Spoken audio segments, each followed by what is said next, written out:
Prince Sports here.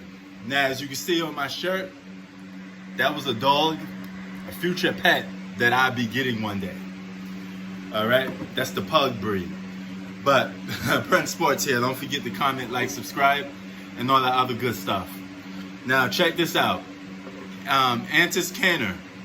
Y'all know him. He's a good role player. He's a bit of a jokester.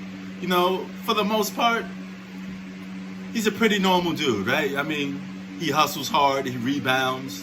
You know, he plays good basketball. You know, he tries his best to help teams out.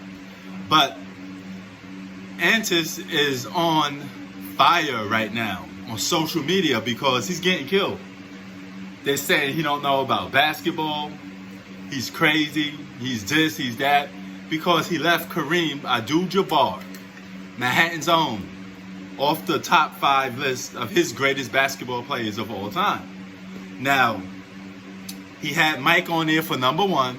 He had Bron number 2.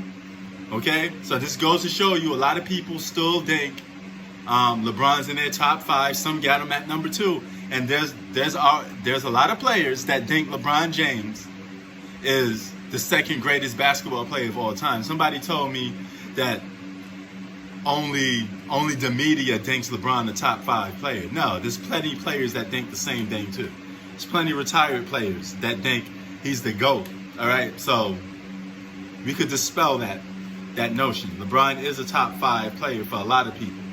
So number 3, he got the late great Kobe Bean Bryant at number 3. He got Shaq in there, and I believe Larry Bird. I'm gonna pop the list up in a minute for you guys to see. But he taking a lot of heat, man, on social media. You know, they say he don't know basketball. So some dude in a comment section said he need to go back to his country because he don't know basketball. I mean, they grilling him right now, man. They giving him hell for his top 5. I mean, Kenny Spiff's top 10 was crazy for a lot of people. And it's just crazy to see how certain people could leave certain players off their top 5 or top 10, because it really goes by what criteria you're using and what do you base your top 5 on. Everybody has a top 5 based on different things. Then from there, they make their little assumptions to what player fits all of their top 5 agendas.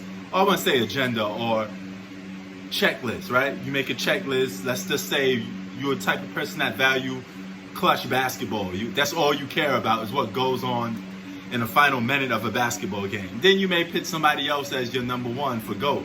You know, you're gonna look at a player's flaws in that category. You know, some people look at their GOAT list based off players that super athletic or something like that. You know.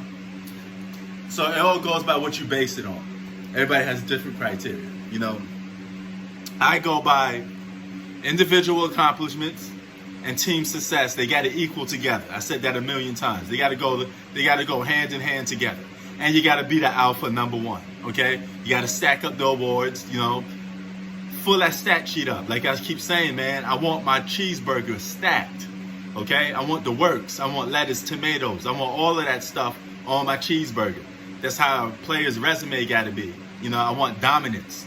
I want lots of individual accolades with team success. And, of course, you know, I think we all could agree on this. When it comes to our top 10, our top 5 greatest basketball players list, there's one thing that all these players have to have, and that's a championship on your resume.